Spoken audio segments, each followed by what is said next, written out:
I'm Billy Crystal. Israel is a special place that is always in my heart. But I'm attached to Israel more than just emotionally.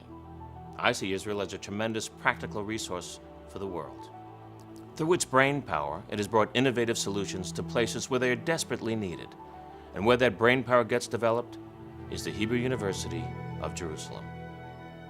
I've been a supporter and an American friend of Hebrew University for years. I'm very proud of what the university does to build Israel and to reach out to the rest of the world. It was founded by some of the most brilliant minds of the 20th century, and it was an engine of innovation and strengthening the Jewish state, especially in agriculture. It was our faculty that greened a desert nation and fed Israel's people. Drip irrigation was invented here, along with techniques for improving soil quality and controlling viruses and diseases affecting plants, animals, and humans. Today, Hebrew University is an academic and research powerhouse, helping to feed and green Israel and the wider world through the Robert H. Smith Faculty of Agriculture, Food, and the Environment. As American friends, we are part of the faculty's effort to take on a huge problem, the devastating hunger, disease, and resource scarcity throughout the world. Water shortages make growing food difficult. That's why Hebrew University experts are developing drought-resistant crops. These are sorghum plants. Sorghum is a very important staple crop in the most drought-prone areas of Africa. We're aiming to produce from these plants newer cultivars which have a greater drought resistance combined with high productivity and high nutritional quality for African people. I want to say that after completing the study and this project, hopefully I will have enough knowledge and experience, and that knowledge and experience coming back to Ethiopia will help many people in the country. We've got world-class researchers improving other crops like tomatoes and peppers. Hebrew University scientists have developed golden rice enriched with vitamin A. They are masterminding functional foods with disease-fighting nutrients. You can see here that the stone is still large and there is no oil whatsoever at this stage. Olive trees have been part of the Middle East food supply for thousands of years, and we're still improving them. And now the tree is producing perfect olives.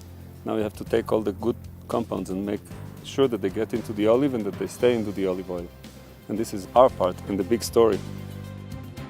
Another part of the big story is the way mushrooms are being developed so they transform the waste corn stalks they feed on into fertilizer for other crops. They're doing double duty. Many of us are animal lovers, and when pets become ill, they become even more a part of our families.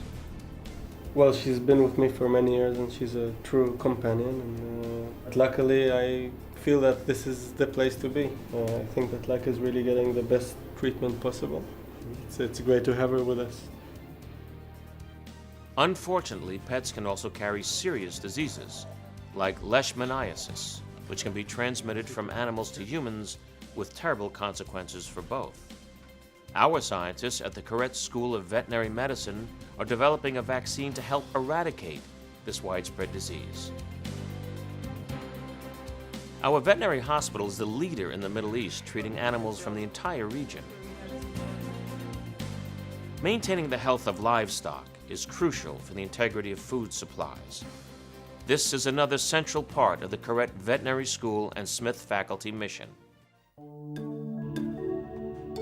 Our research has made Israel a major exporter of flowers, but taking time to smell the roses, or whatever those flowers are, is also producing medical breakthroughs.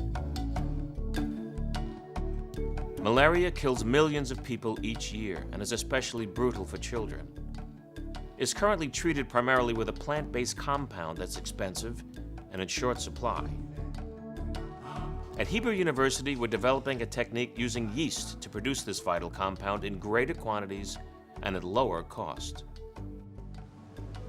If there is anything close to a common denominator for the challenges facing the Middle East, it's water. The region needs more of it, and soon. In fact, so does the rest of the world. So who do you think is in the vanguard of desalination and wastewater treatment? Israel is actually leading the world in both. We desalinize more water and we treat wastewater and reutilize it in agriculture. At the moment, we use about 72% of the total wastewater produced in irrigation in agriculture. My project is involved the elimination of biomass contamination in the water distribution system. It's a global problem and also happen in China. So if we can find good solution here, and then I will bring back to China to solve our problem. The Hebrew University is building bridges to peace throughout the world in many ways. Our international students at the Smith faculty are some of our best ambassadors. I am from poor country. Our people are malnourished. If you go there, if you see our food habit, we have, but we don't know how to use. We don't know how to eat, really. We don't know how to use nutrient food. Just so to change, thanks to Hebrew University, I will make a difference. Our professors are sharing their knowledge with developing countries where food scarcity is a crucial problem. Uganda's Lake Victoria is the world's second largest body of fresh water, but it's been overfished. Are very important. We won't be able to induce spawning unless we know at what age they are going through puberty. So this is very important. Hebrew University's aquaculture expert, Professor Berta Lavani-Savan, has been working with counterparts in Uganda to reverse this decline. The objective of the project was to improve spawning techniques in the demonstration lab and integrate them into commercial fish hatcheries. Once we started interacting with her, there were some Israeli experts who would come here, and then later we arranged a trip to go see what they do there.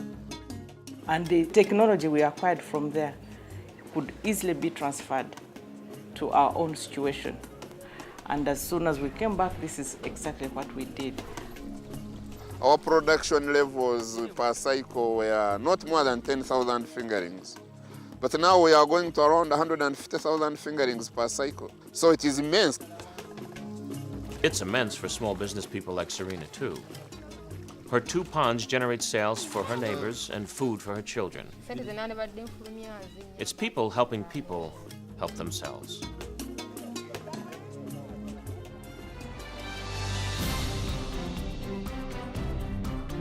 The Hebrew University is in the forefront of the struggle to meet some of the most severe challenges humankind has ever faced. This outreach expresses the best of Israel's destiny, to be a light unto the nations. Help the Hebrew University and become part of that light. I'm Billy Crystal, proud to be an American friend.